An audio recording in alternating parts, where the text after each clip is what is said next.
I would say, for parents, oh my gosh, be open-minded, be loving, be accepting, because your kid may die over it. A lot of us struggled with, depression, and there's just been a lot of heartache. And I think that if it's big enough to bring up, it's probably something they thought about a long time, you know? Welcome to Knowing and Believing. Today we are talking to Kristen J. Davis. I'm not sure if the J is important, but it's in your Facebook profile. So. Popular name. Yes. I thought it'd be interesting if we could talk and I could just hear your story and where you've come in your journey of belief and worldview and how your cultural upbringing and everything else has affected you, because I grew up in the same denomination of belief and have had to work through where I've come from that. And just from a brief interaction on Facebook, it sounded like you've put a lot of thought into it, and it sounds like you have a lot of educational background with issues that are peripheral issues to theology, as far as psychology, English, and then I'd imagine you have a fair amount of philosophy and everything else in there to a degree as well. So I'd love to hear your story, everything that you would like to share. So. Well, that's broad. But broad. Yeah, I guess I can just kind of start with the basic stuff. So I grew up a seventh generation Seventh-day Adventist. Oh, OG. Yeah. So, who can live up to the expectations? But right. No, it was really great. Maine was awesome. I've one older brother, Jeff. He's 3 years older than me. And so we grew up in Yarmouth. And it was really awesome overall. I think, part of it was a little bit different maybe from some other kids that I knew. We started off in the public school system. Mm-hmm. So a lot of other Adventist kids, didn't. They were either, homeschooling maybe in early years, or, went to Pine Tree Academy or another Adventist school. So really from the get-go, we had a little bit of a different outlook maybe than, some of my friends who they really kind of only knew Adventist people. It really is sort of potentially a kind of bubble. Yes. Yeah.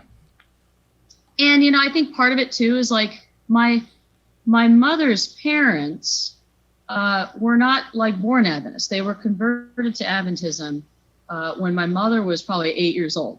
So they were already sort of familiar with the quote unquote, maybe secular, non-Adventist world. My father's father was sort of loosely Catholic, was sort of loosely Adventist when he married my grandmother, who comes from the long line, straight out of the whites, if you will. Right. Yeah. So, yeah, I think they were probably less maybe anxious about it than maybe some people that felt like you sort of have to protect yourself from these maybe not bad influences, but just sort of, I don't know. A lot of people just felt more comfortable in that particular cultural bubble. But I think with the quote unquote, a little bit of diversity in my family, that wasn't as big of a deal. They have a lot of friends that are Adventists. It's not a big deal. Mm-hmm. So anyway, but by the time we were around, let's see, for Jeff, it must have been 6th grade. I was in 4th grade, I think. We started going to Pine Tree. Of course, we did all the Pathfinder stuff. We very involved in the church. My mom did all the supplemental, religious studies at home that we maybe weren't getting, at the public school. So it was all that kind of stuff. And, they had a lot of good friends. They had known, all these couples that before they had kids and then when they had kids, and, so very involved in the church and the school and the whole thing. And Was it a conscious choice by your parents to put you in public school rather than the Adventist system of education, or did it? yes. And, I couldn't really speak to their exact motivations. I think they just felt like, honestly, in Yarmouth, like the schools were really good. It wasn't like they felt like we were going to really miss out, certainly on anything educational in the traditional sense. Right. And I think that, between, like I said, sort of the home Bible studies, that we did during the week, and then, our regular church affiliation and all that kind of stuff, Pathfinders, whatever it might be, like, they just, I think they just, I don't know, they for whatever reason thought we're going to be okay, sending the kids here. And then when I think they felt whatever that the school was ready or something like that, the local Adventist Academy, we, which of course is like a 1 to 12, I think at that point, we started going over there. So that's sort of what I can gather from what happened. But honestly, where we live, like it was this sort of ideal, growing up that we would just, disappear on our bikes, we'd play with our friends, like, it was that Sure. kind of thing. You feel very safe. And all the people that we lived around went to the public schools, so like these were already our friends almost by just proximity and stuff like that. But I remember as a kid, like, because you don't quite understand, because they're like, well, wait a minute, you're going to church on Saturday? And I'm like, wait a minute, you're going to church on Sunday? Like, you just have these sort of, Right. no one really quite is sure why, when you're a little kid, but what you've been told and you can regurgitate it. But if anyone really wants to do an exegetical whatever study of it, you're like, I'd rather ride my bike, please. Right. Yeah. Well, yeah, I remember being like, well, here it is, and like Exodus. And my friends are like, I don't know, we're like 7, like, we have no idea what all of that really means. But it's just cool. It's like, that wasn't a big deal. Like, nobody cares, Right. They're good people. Like, yeah. So, and we also, my dad did a lot of, like Maranatha mission trips, that kind of stuff. Mm-hmm. Very frequently with non-Adventist, people and Adventist people. So it was, there was always that kind of surrounding for me and my family. Right. And I just kind of thought that was normal. As I get older, I realized that, I people are like, I really didn't have any friends that weren't Adventists. They Right. just had never really quite gotten out there until maybe college or work or something like that as adults. So, Yeah, for me, it wasn't until after college, even. So. Yeah. So we lived in, Maine for a long time till I was about 14, and then there was sort of some drama at the school and the church, and I think there was just some ideological rifts. Some people were very conservative. Like for my parents coming up to Maine, it was much more conservative for Adventists here at that time, and probably even still, though it's a little different now, but than it was like in DC, where they were kind of Sure. come of age and stuff like that. And so there's a large group of homeschool kids. It was, that sometimes it would almost lead to like a kind of division or hierarchy, depending, and Sabbath schools and stuff. I don't know. Anyway, so there was some drama, and they just were kind of like, you know what? I think it's time we look at maybe another option. We'd had some friends, of course, that had gone down to Shenandoah Valley Academy, Virginia, Yep. Or were going there at the same time. There was a sort of a small exodus, I would say, among some of our friends, and went down there at the same time. So we moved to Virginia in '96, and that was really big. That was different. I'd always lived in Yarmouth, and this was the South. Yeah. Right. So like there was sort of I don't know if it was a culture shock, but like a little bit, a little bit of a culture shock. For sure. I'm like, wow, there's like Confederate flags everywhere. What's going on? And even Shenandoah Valley itself was quite diverse. We didn't have that kind of racial or sort of national, like people from different countries, all that kind of stuff. That kind of diversity at the smaller schools up in Maine. So it was great though. I loved SVA. Of course, that was when I got to. I think Amber was a senior when I was a freshman. So we got to play basketball together, and cool. Because I hadn't really seen her in a long time and stuff. So that was fun, and really very positive experience. I think, leaving Maine was hard, but like it just, I don't know. It was good, I would say, for both my brother and I. And then let's see. So my freshman year of college, my parents still really insisted that my brother and I try 1 year of an Adventist college. I was kind of wanting to do something different, but it is what it is. It was okay. So I went to CUC. At that point, had you felt like I've done this Adventist schooling for a while, and I have a conscious thought process that's telling me I'd rather not continue in an Adventist educational system? Or was it just kind of like, hey, this other school, because of the location or the studies or whatever, might be interesting?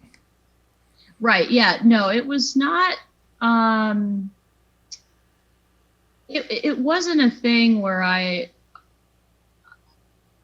was sort of actively not really wanting to do the Adventist thing anymore, although that was definitely starting to not be as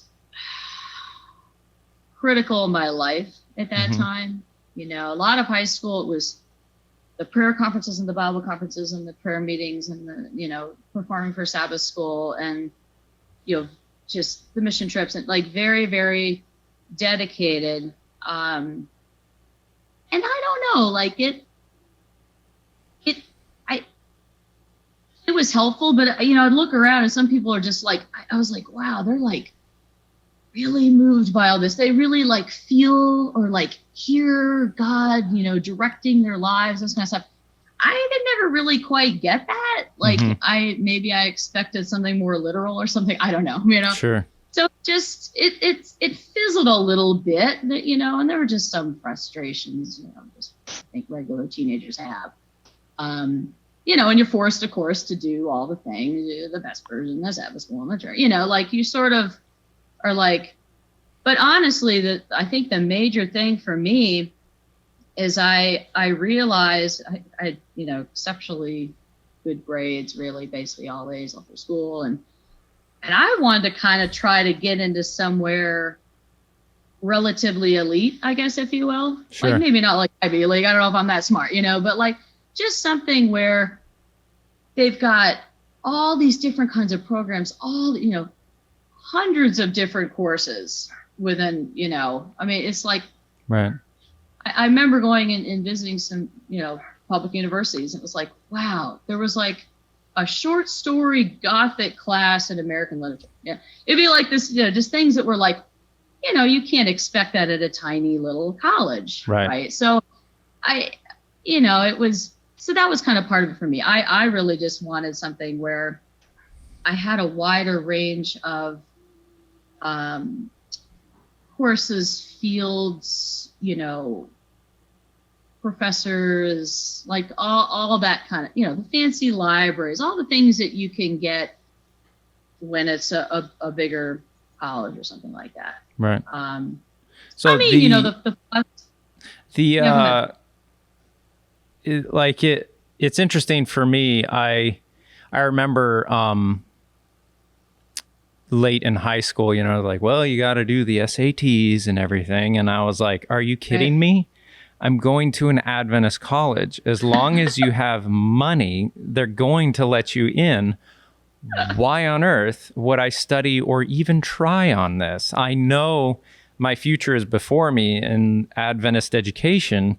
The best thing that's going to happen for me is if I know someone in the, academic department that gives out scholarships, that's going to be my best bet. Like, they don't care anything. They will take my money, And, but I also knew at the same time for me that if I did not go to an Adventist school, I would not meet an Adventist wife, and that would be a huge, huge disappointment to the expectations of my community.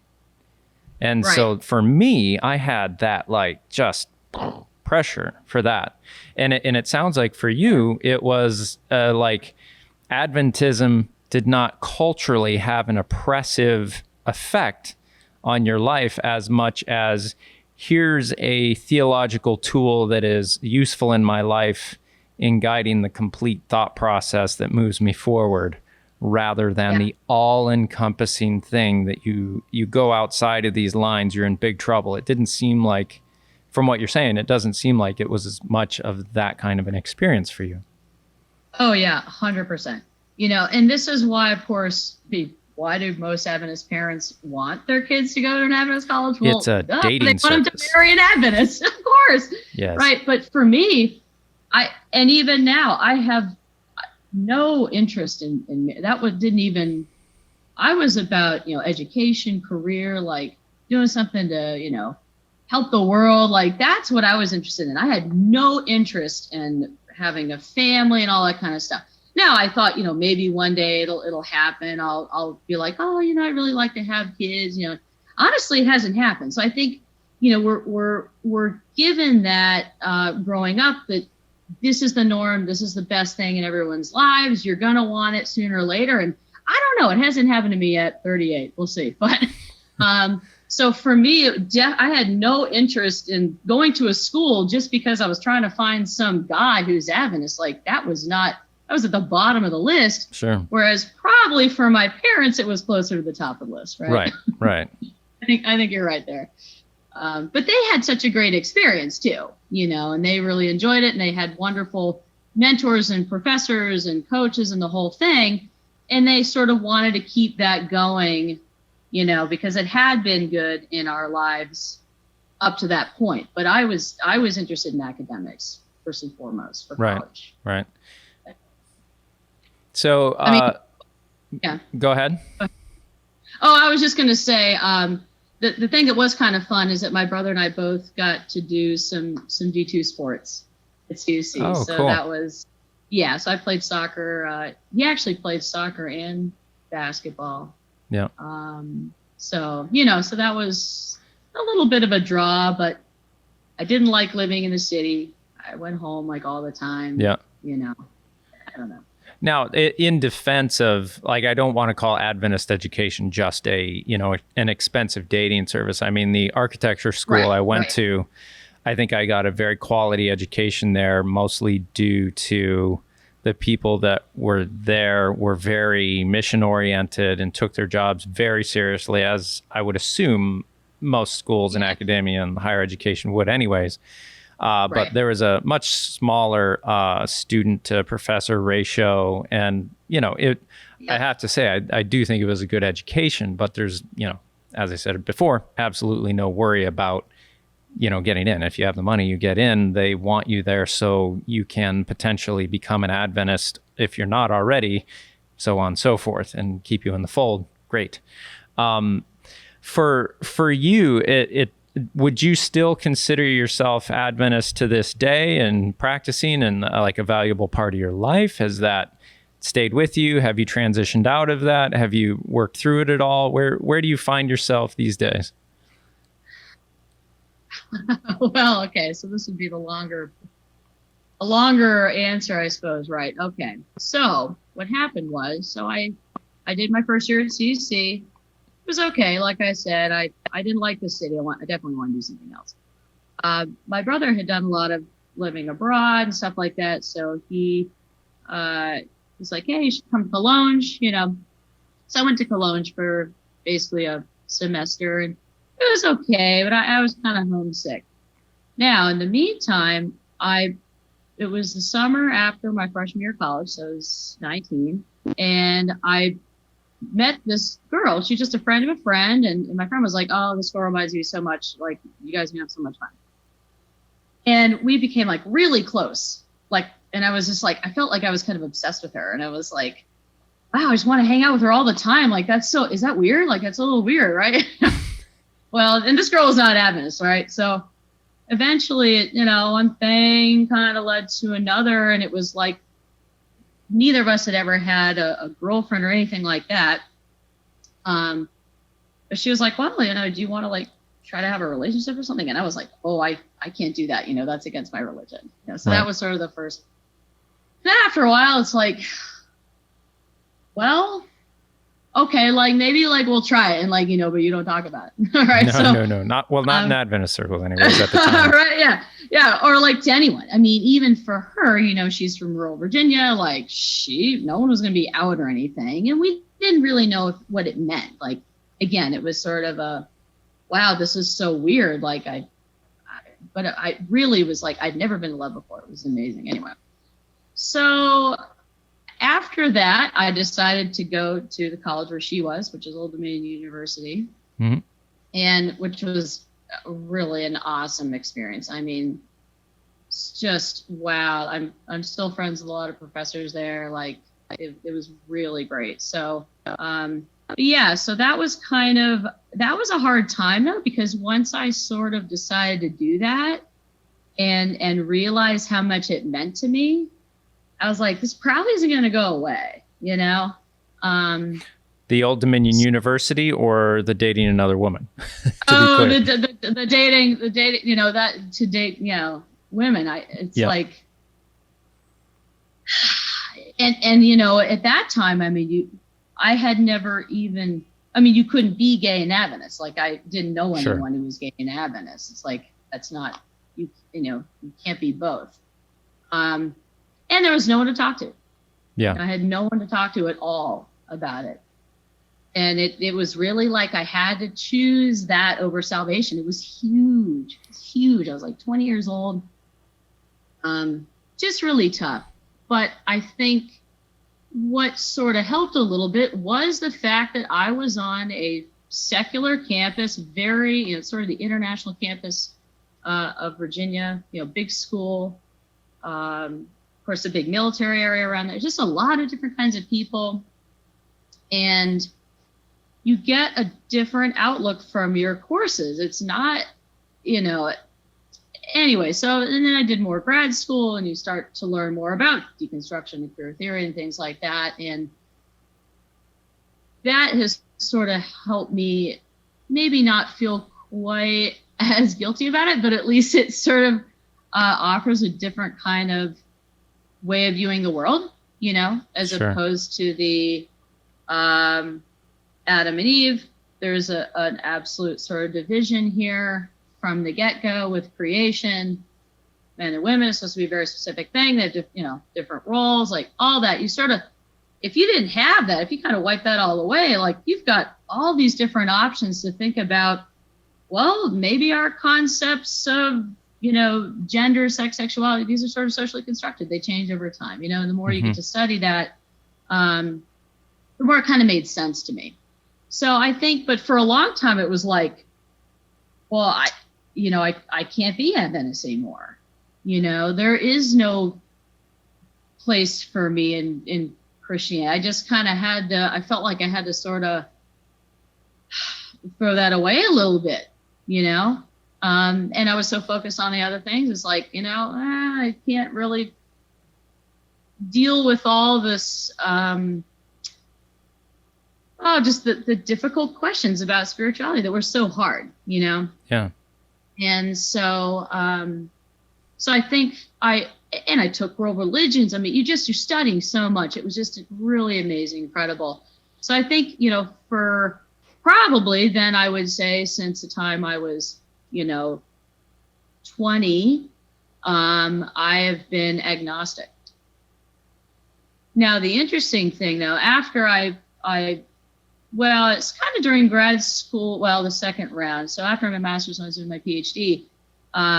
You get more social media, and there was more. I was like, wow, like, what is this kinship thing? And like, you're starting to learn, like, whoa, there are like gay Adventists and stuff. I'm like, oh, well, maybe that's an option. Like, you could be queer in a sense, and still hold on to a lot of, I just had never even thought that was even really a thing before. Mm-hmm. So once I moved back to Maine, after I'd finished school and I was teaching at the University of Maine near Bangor, and I had some, friends I'd grown up with there, and one of them had married the pastor at Bangor Seventh Adventist Church. Of course, Sean Brace. Mm-hmm. And I think it was Ellie maybe that had Ellie Fellows Truby that had reached out, but they were kind of like, hey, we meet sometimes on Friday nights, and it's sort of it's not really like a Vespers, it's like more than that. It's like there's also like kind of intellectual discussion. A lot of people aren't even Adventists, like you should come and everything. And so I started hanging out with them, like, wow, this is actually really neat. And they're just the coolest group, by the way. I mean, I can't say enough good things about my friends there up at the Bangor Seventh Adventist Church, but that's it wasn't really like great, by the way. That's church. That's really nice to have a community, a spiritual community where you feel you can fit in, share, and I'm assuming not be judged too much one way or the other, but it's just a collaborative discussion towards meaning and truth. Oh, totally. Yeah. Because it's not the things you're talking about in those small groups like that. I mean, these are, first of all, the trust is built because they're listening. They let you talk. They do affirm you. They do love you. They keep inviting you back. I mean, it's you can ask the hard questions. Mm-hmm. Questions that, you don't necessarily ask even in a small group of Sabbath school or something, right? Like, it was really cool, and it's so much more meaningful because you do care about each other.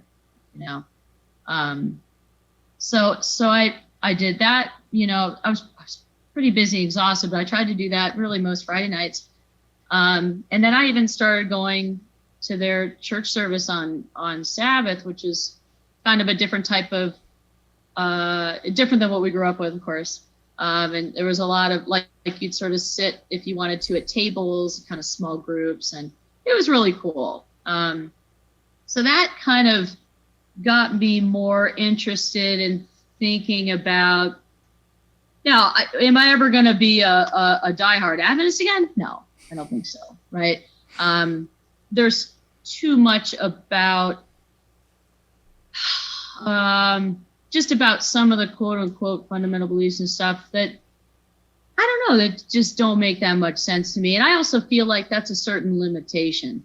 Not that it's great for a lot of people, like the people I love most of my life, like it has just made them the best kind of people. It's guided them. It's been like literally their salvation, all that kind of stuff. But for me, I don't know if I would ever find quote unquote any particular path that's like the right one. It's sort of like whatever is going to kind of work for you. But I think because of my academic background, which is sort of, like I said, from 20 to, 30 or more, whatever it was, like that was sort of what guided me during these transformative years. And it's like, you never have the right answer. There is no like universal truth that you've now found and you can sort of pass on to other people, right? It's about always questioning, always a critical thinking. Anything that you have, it's tentative for a while, but if you get too set in something, like that can be a problem.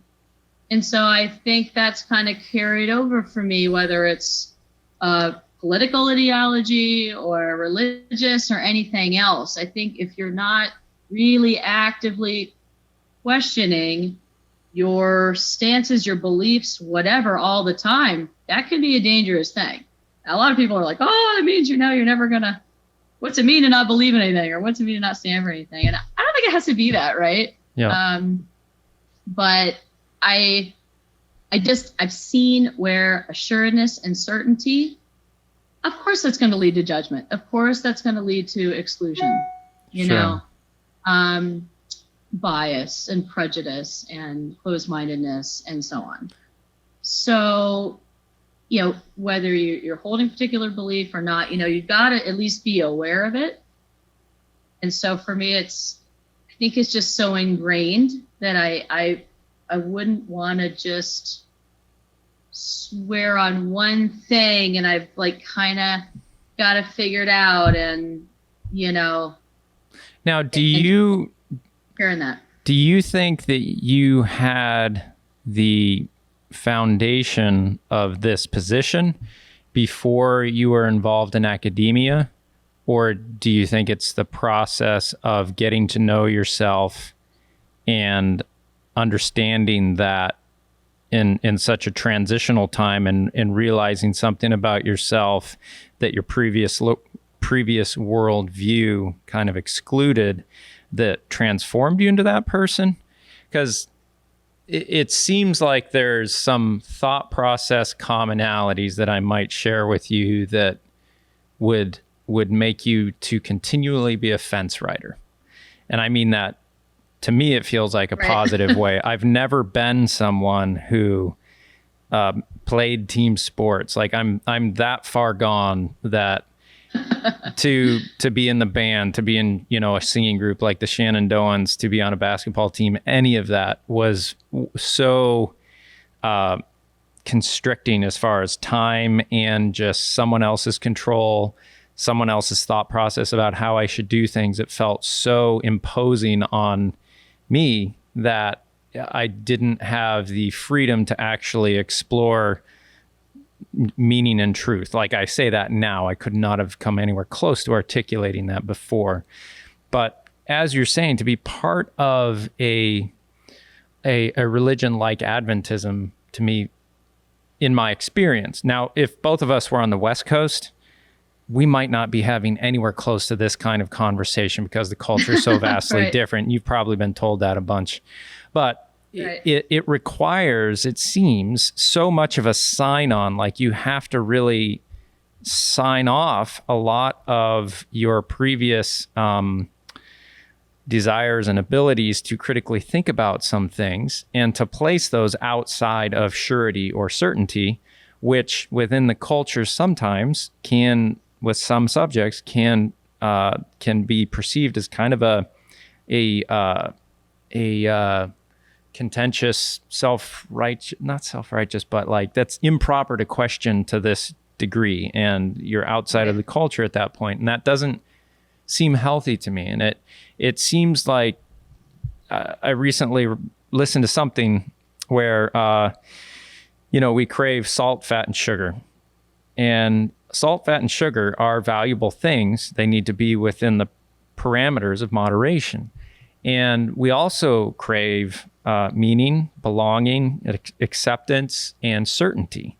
But an overabundance of those things creates an insular environment, creates an outgroup, creates tribalism if they're embraced too far. And this is, I have an analogy that fast food, certainty-based religions, and pornography all have the same problems in that they go right to the core of the kind of dessert at the end of the thing to get you the immediate gratification, the immediate surety, the immediate belonging, and the immediate certainty with religion, the immediate thing of great taste, calories with fast food, and then pornography, the immediate thing of just sexual gratification, which should come, it seems to me, more so should come as the, personal kind of coming together of a developed relationship, and it seems like these religions like Adventism are dangerous in that enclaves like Northern New England, it seems like they're typically far, far more leaning towards fundamentalist conservative. You haven't found that to be true with the group that you're meeting with at Bangor. It doesn't seem like at all. They seem like a really really great group, accepting, open, encouraging, and not exclusionary and narrow-minded. But I also wonder, my experience with Adventism, I had that different feeling on me as a kid of this expectation and where I would go, and how it would be done and what lines I should stay inside of. And there was just a really heavy weight that came with it. And also a thing you had said earlier that was interesting, that someone you had named had come to Adventism as adults. And I think there's a difference between people that come to a religion like Adventism at a age of accountability, right, as an adult, rather than being raised in it from imprinting to adulthood, right? That Right. someone who comes to it as an accountable adult can kind of keep certain things at arm's length and say, well, that's your cultural take on that. And, I'm happy that works for you, but I don't feel the emotional connection to having to have that same position, and it's not going to affect me in the same way. And I wonder, for my own, like, I'm hearing your story and trying to understand my own story more and see where I might be going wrong or too far or not enough, whatever, by trying to understand your story, Yeah. Cool. But yeah, I don't know. That's kind of my weird take on it at this point, but I don't know if that creates any thoughts. Yeah, no, I think it does make sense. I I think this was, I was on all the team sports. I was in the band, I was very much that kind of thing. Now I got to be sort of a leader in a lot of those groups too, but no, like for me, it was pretty, there's a pretty hardcore certainty amongst Adventism. Oh yeah. And, and being gay meant you couldn't be Adventist. That was just one of many things. But I mean, I don't know. Yeah, no, I don't think, now my parents are not, they're not as, they're more progressive, like I said, but, well, my father probably even more so than my mother, but, you weren't asking like hard questions or anything, at that age. I mean, even in college, it was sort of, it's kind of like, well, we've all sort of agreed upon this path, and we might debate a little bit about what this term means, or how does this parable apply to our lives or something. But people were reluctant to really, I think, ask some of the harder questions, because it just, or something like being gay, it was unspeakable. It was the unspeakable. Oh yeah. To even think about or talk about something like homosexuality, So that, I think, is why it was so hard. So for me, it was definitely like getting in the college atmosphere and in a secular college atmosphere that was really quite diverse. And of course, grad school and studying humanities, all that kind of stuff. That, I think, is where, I started to see that, like, it's okay to not know all the answers, like right. The striving is cool, the little insights that you get and sharing, collaborating, and, radical new ideas, like whatever, like it's okay. Like anything could be talked about, essentially. Just that kind of freedom. I do think that what really pushed me into that, and maybe even what pushed me into going into, because all through college, really, I was going to do dentistry, right? I was going to be a dentist with my dad. I did a year and a half of that and quickly realized I didn't have the brain for the memorization that would be required. Oh, and I was a superstar and all the, the prereqs and everything. And then, but I just thought, this is so boring. I'd finished my minor in English. I'm like, there's no more English classes. Like, college sucks, And I, after some interviews with various, people that kind of guide like pre-dental students, things like, they're like, I don't know, like you may want to kind of think about like this English thing. So I thought, you know what, I do want to do teaching. I want to do academia. I want to do that kind of stuff. But I think part of that was I was like this outcast. I had that constant cognitive dissonance all the time.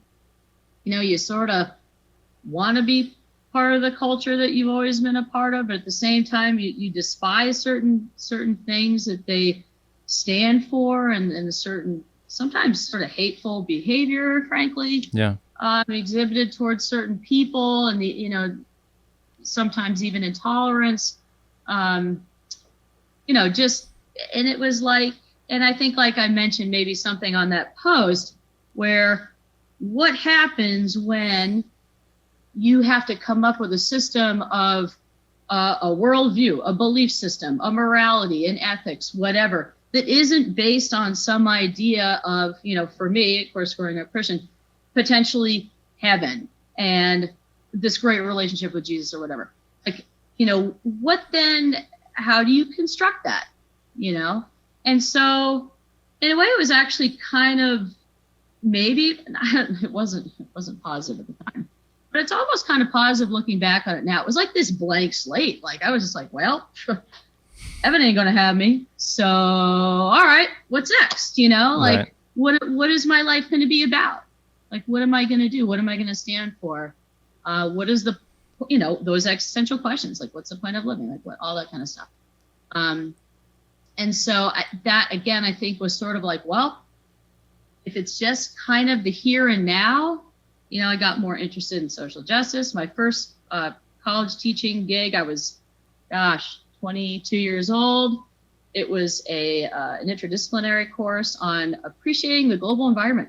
Mm-hmm. So, it's all these major sort of global inequalities and climate change and, population. And, it was just it was a lot at once, because then you feel like the weight of the world's on your shoulders. Is how are we ever going to address all these problems, right?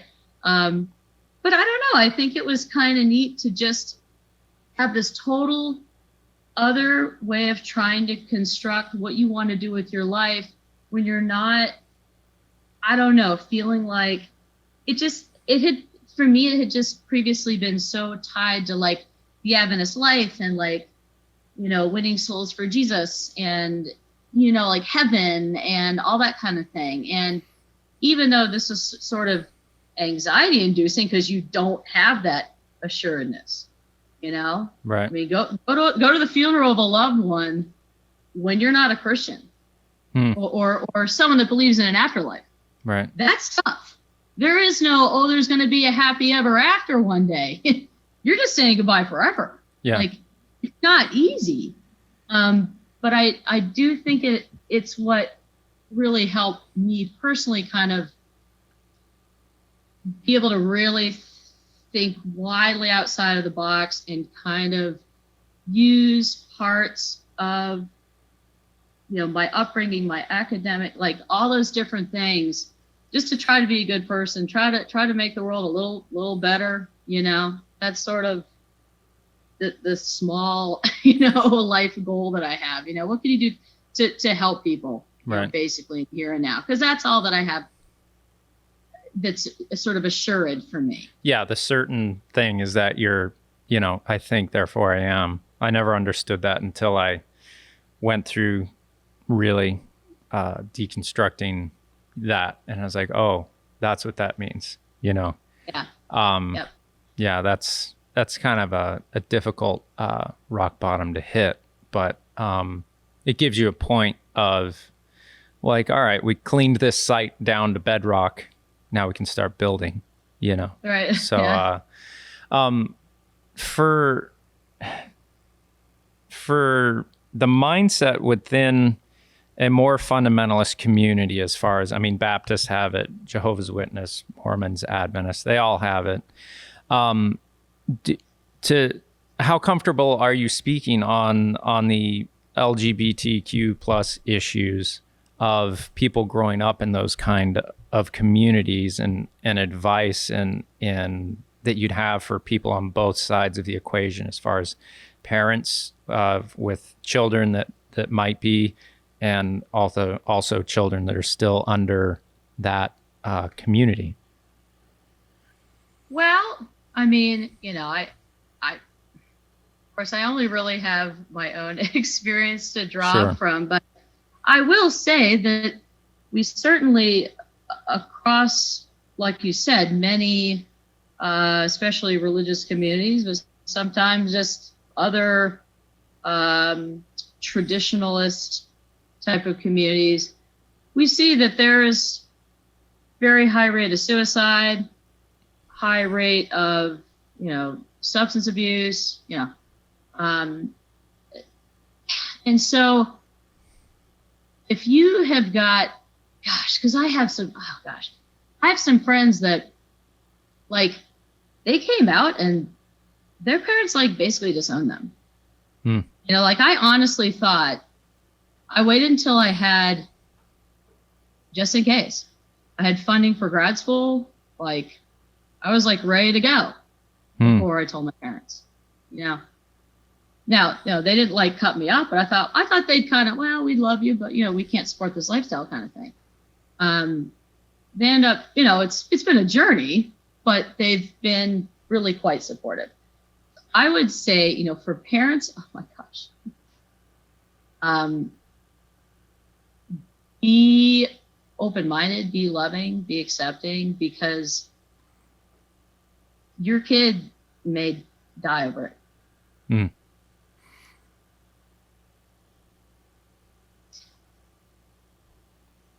A lot of us struggled with, depression, and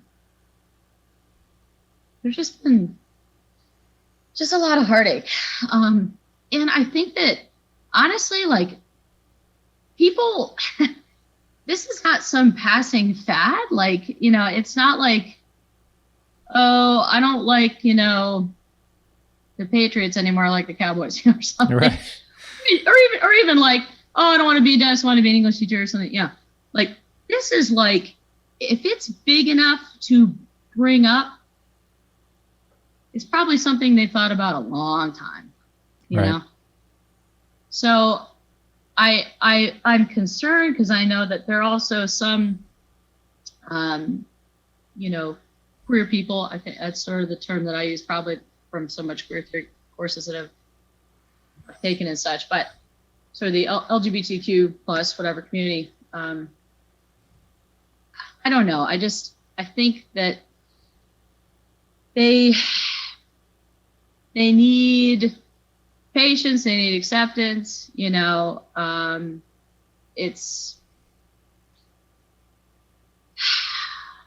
I'm not sure, because here's the thing about, for those that, want to try to stay in the religion and be queer. Now, I think depending on where you are, you could be fine. You could find a church, like, even like at Bangor is very open. But I think a lot of people are not necessarily going to find that. And they're also going to be continually frustrated by what's going on with the General Conference or, other places around sort of, the system itself. So I think, obviously, if you are sort of someone in that kind of a stance, like, being queer, wanting to sort of stay in the culture or keep a lot of the belief systems or whatever, whether it's Adventism or something else, you're going to have to find a community that affirms you. Otherwise, it's probably not going to last very long. The other thing is, you got to be able to accept that, like, it's probably going to be very frustrating. Like, for me, it would be like I tell my parents, it's like, there's so much going on. There's so much politics and everything else going on in my life. It's like, I don't even have it in me to try to fight battles within the Adventist church on LGBT type of stuff, when their biggest debate is whether women are really qualified to be leaders of the church. Yeah. I mean, it's outrageous. Like, I can't even imagine having to put my time and energy into that, because I feel like I'm so kind of, I've just been out of it too long. Like, I've been out of that system for too long. It's just, to me, I'm like, really? Like, that's a big issue right now, whether we should ordain women, really? So there's going to be a lot of sort of frustrations, I think, there.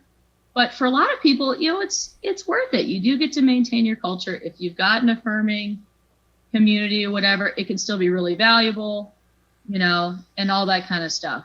But I think for a lot of people like me, like I'm just not going to be that dogmatic about it, to really be a diehard and to fight those kind of battles that who knows how long it would take to change. My goodness, the church started by a woman. We're still debating about legitimacy of women as leaders. Yeah.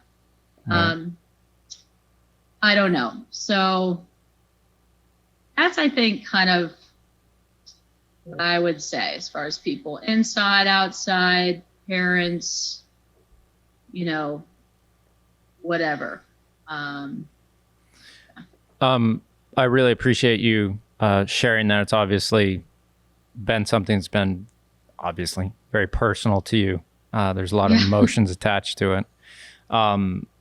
My own major issue was struggling with faith was being more part of the real world and forming friendships and which I would call at the beginning more so even just acquaintances with people who were LGBTQ plus, somewhere on that spectrum that did not fit in the straight category, right?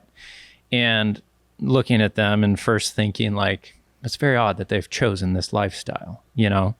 And then like, wait a minute, these comments that they make, like, if I could have chosen something else and avoided all this pain that I experienced in this process, good Lord, don't you think I would have done that? Like these not so often it seems like in the discussion, people want to frame it of like, well, perversion. And then, well, what are you gonna like, what's next? Marrying their dog and bestiality and they go just immediately out to these extremes without understanding the condition of, truly some people can be happy single and feel fulfilled. I know they're out there. I was never one of those. I always felt if I didn't have someone close to me, there was part of me that was dying. Right. And that's just my experience. But in processing, how do I hold my religion and how my religion tells me to think of these people, what they're choosing and what's going to happen to them, but then getting to know them and realizing that the story I had been given did not reflect their reality, nor their motivations or their desires. Yet I was part of this religion and in this process of placing that on people. And then you look at the effect of that, like the desire or the comfort associated with belonging to your group, be it Adventism, be it your single, like just family unit, mom, dad, you, brother and sister kind of thing. And to feel like if I were honest about me, my closest people would disown me, like that is some deep pain. And I didn't know how to look at that, process that, and be a good Adventist at the same time. And that cognitive dissonance, that realization just was the initial thing for me that was like, I don't buy that. And then I think my own just nature of never being really a good team player, it snowballs to everything from then. Like I've never felt comfortable in a group that all believe the same thing on anything. To me, that reeks of dangerous situation. Being right. Too far left, too far right, too far believing this, believing that. I don't care what it is. If it's an insular environment that all believe the same thing and they all want to wear the same armband, and that's extremely unhealthy, it seems, right? And so the thing I've basically lost all of that, but at the same time, like the rug's been pulled out from underneath me, you know? The limb that I sat on, it was always easy for me to look at the limb that the Mormons sat on and just be like, ha ha, gold tablets, that's ridiculous. There you go, you're on the ground. You know, and then the Jehovah's Witness or the Baptist, you don't believe this because of the Bible says this and you're wrong on these days. And it was always so easy to saw off the limbs that everyone else sat on. But then when you looked at your own limb and realized that you did not agree with the structure of that limb that you sat on, and you actually sawed it off yourself, then the thing there you then realize is no limb is safe. You've lost your community at large, and it's so extremely disorienting. And I'm doing that through my own control, which is an advantage for me, that I don't have it's my choice to be distant. It wasn't like I was gay and I was worried that someone would disown me for something that was not even within my own control. Do you know what I mean? Yeah. And so the empathy in me, what little empathy I have, I'm not an overly empathetic person, told me that it's not fair for me to stay in this community, enjoy the benefits, get in line, and be silent about the minority of people, of kids that would be born into that system that would be experiencing that. And I just don't think it's fair or right. I don't think, honestly, I don't think it's the message of Christ to put culture over human suffering. So, like you were saying earlier, the statistics of children in these types of communities that are rejected because of their sexuality, the overwhelming data, from what I'm told, is, you know, drug addiction, suicide, homelessness, all of these things.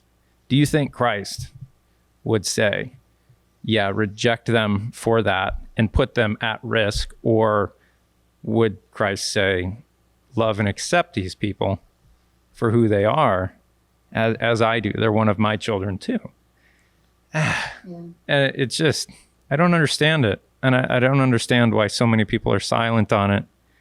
But I think seeing how people gain safety, security, meaning, belonging, they're reinforcing systems that create the walls that do protect us to some degree.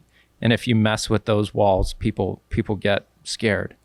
And, you know, consistency, everyone looking the same, everyone behaving the same, gives you a process to put a foundation on to survive. And when you mess with that in any way, shape, or form, people get weird. And religion is one of those things. But I just think that conversations like this and being able to share that hopefully can get people to hopefully within their own safety listen to something like this and be able to empathize and think about it privately and then discuss it publicly, maybe with people who feel the same as they would on the surface, but they can process it underneath maybe.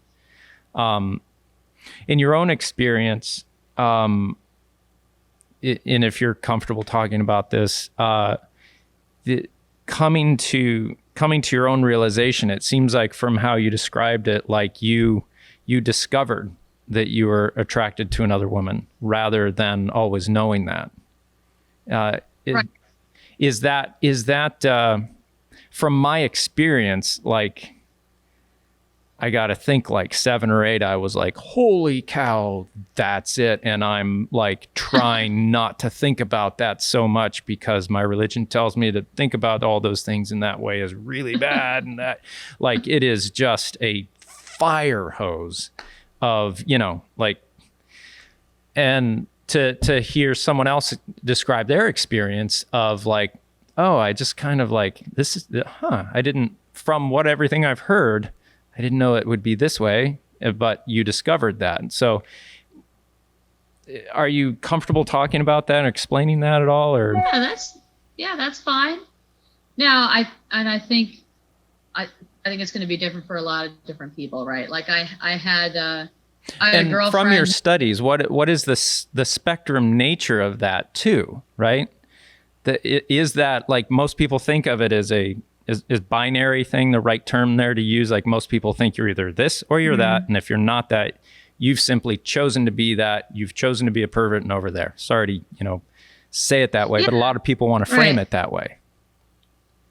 No, I think some people, it's definitely a spectrum, right? I think people have understood that.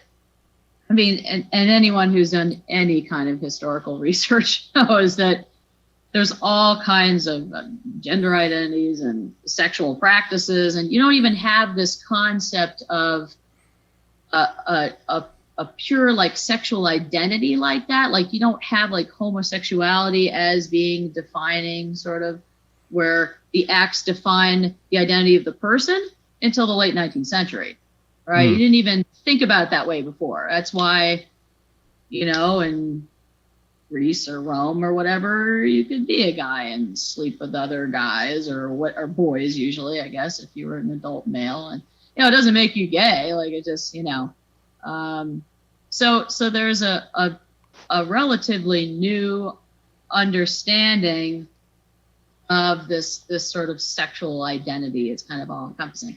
But I think the idea of a spectrum is also been around for quite some time. Okay. I don't know. I would say, like, for me, I always had, I always had little boyfriends and everything like that. But I wasn't, like, wanting to necessarily, like, sleep with them. You know what I mean? The feeling wasn't that strong. But I think with girls, I always had really intense, close friendships. I had best friends, but they weren't sexual. Like, it wasn't like that. And I think part of it was just that it would have been so foreign, and I just didn't have a really strong desire like that. I will say that's probably kind of just how I am anyway, right? Like, I'm most attracted to someone when I really already love them. I'm in love with them. Right. It's a different kind of thing. But I would say it's probably as diverse as the people in it, right? Everyone has different kinds of types. Some people can have casual affairs. It's no big deal. Some people don't want that. They don't really want to sleep with someone unless they really there's a certain connection or whatever. It's very complicated. And I think, and goodness, in really contemporary society in the last, 10 years or so, probably a little bit more than that, people are really looking at specific kinds of identities and trying to kind of categorize those, I guess, which can be helpful, but I identify myself as queer because I'm not, I'm not really, I've always been a tomboy. I've never been, sort of gender conforming. I've always been sort of gender non-conforming. I'm not straight. I'm not gay. I'm not quite even bi, because I'm not, there is no real word for it. So it's just, and then queer itself, from queer theory, they look at it as a verb. Like, you don't necessarily want to get settled into a category, because to queer something is to deconstruct it. So they're looking at queer as a verb. So it's sort of like you're, because again, once you get too comfortable with binaries or categories or whatever, certainties, that can lead to marginalization and prejudice and that kind of stuff. So there's kind of this radical sense from queer theory that, you're not totally even comfortable with certain terms like gay or straight. Right. So I don't know, anyway, but but some people, they know their whole lives. You know, they know they're straight. They know they're gay. They know they like both. I don't know, But for me, it wasn't until I really fell in love with someone for the first time, and the person happened to be a girl. And then it was like, now what? Right. I don't know. Yeah. On the I guess societal political spectrum of that, how do you think that transforms our society as far as like what you're saying around not getting too certain on things? There's a lot of online chatter about all of this that I pick up on as far as a postmodern mindset of everyone creates their own identity and meaning. Like from one side, they'll say, well, that just goes too far. There are facts that can't be avoided, and that's that. And then on the other side, nothing's true, everything's relative. Like, how do you interpret that kind of that, what would you call it? It's some type of spectrum of, yes, things can be certain, and no, nothing can be certain. That is a tough one. I think, what a lot of deconstructionists, queer theorists, race theorists, etc., people will talk about is this sort of strategic essentialism. So like, you may have to have a quote unquote women's liberation movement or talk about gay rights or racial equality and things like that, understanding that those are really largely socially constructed. But the only reason why anyone has to talk about it is because people decided a while ago, we're going to have this kind of a categorization system. And some people are privileged and some people aren't, right? If you didn't have that kind of thing going on, you wouldn't have this particular group that's always kind of been marginalized or worse. That now has to, and race is a great example, they have to kind of come together in a certain way because, even though they recognize that these notions about races as really being distinct biologically, morally, the whole gamut, that's all kind of basically been debunked, right? Like that, it's not like, oh yeah, we can see from their DNA that they're really sort of this other species, but at the same time, it doesn't mean that people don't understand these groups as being quote unquote distinct already. They already understand them as socially constructed groups. So to just say, well, we're so postmodern, or we're so, deconstructed that we're not even going to pretend that such groups are a thing, would be detrimental politically to getting more equality and acceptance and tolerance and things like that. I mean, it's like, I mean, as far as like, I think there's some ways to use grouping or categories in productive and necessary ways, Yeah. Like, I don't think you just completely throw everything out for me personally. Or there might be a certain type of people that are susceptible to a particular disease. There are ways it can be helpful. But I can see why people kind of want to go beyond categorization, because I think a lot of us really don't fit a particular group, and it's kind of frustrating, Sure. And that has really just become more and more solidified, I think, politically. It's like you're left or you're right, you're Republican or you're Democrat, and it's so divisive. And my word, I heard someone in the political spectrum the other day. I don't know who they were, what it was from, but they said something about coming together and how there's value on both sides. And like some emotions exploded in me, like that person, right. Like, yeah, I mean, from someone who's studied so much, sorry to interrupt you. No, go ahead. But I'll just keep going. From someone who's studied so much these subjects, it seems like were you to live, it's like our existence right now is so incredibly polarized, and it feels like the two sides are fighting to have the whole country just be like them or just be like them. Right. And Yeah. I can't imagine that anyone wants to live in a single party, everyone's liberal kind of country, nor does everyone want to live in a single party, everyone's highly conservative country. Like, how is it that we're missing this, it feels like the progress in our country moves like a snake. It moves forward by pendulum swings back and forth. That the conservatives have valuable input and valuable reasons to pull it this way. They want the same thing for the country, but they see a different way to do it. And the left and the more liberal mindsets do the exact same thing, but from their camp. And by this tension between the two, we move forward. Do you have any insight on why we have such a hard time working together at this point in our society?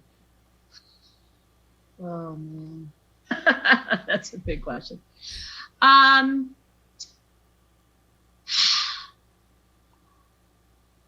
think I will say that we're probably spending a little bit too much time, in our echo chambers. I think, the rise of like cable news has sort of brought some new issues that weren't Everything's as op-ed. pronounced. Yeah, and there, and it's a monetary appeal, right? Like there's, I'm not even sure it's ideological, right? It's sort of like, well, let's develop this, fan base or whatever, and just kind of keep people angry enough, whatever, outraged enough, or, whatever kind of emotions they're wanting to appeal to kind of keep people watching, right, or listening, come what may, right, for the country. Like, oh well, right. So that's problematic. Because honestly, my parents were talking about this this past week when I was visiting them. It's like there was like a noticeable change amongst, friends, family, whatever, since they really get addicted to a certain, hyper partisan news channel or personality or something like that. It's like, when did they become this person? Like, and for my family, we've got people that are really pretty far left, really pretty far right.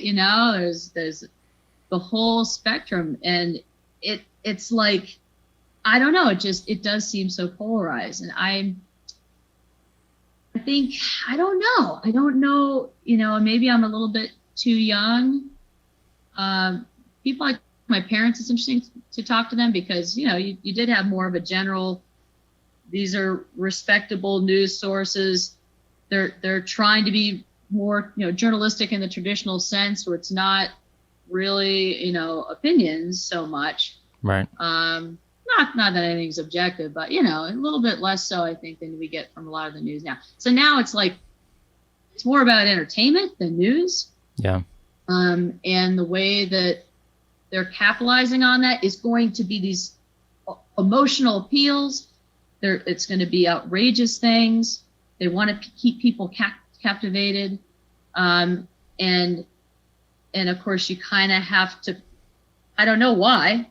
Apparently there's two sides. I don't know why it's bifurcated like that. I don't really get it. Why are we a two-party system? I don't know. Other countries have multiple parties. It's, but it's very much the us versus them. Maybe it's just simpler.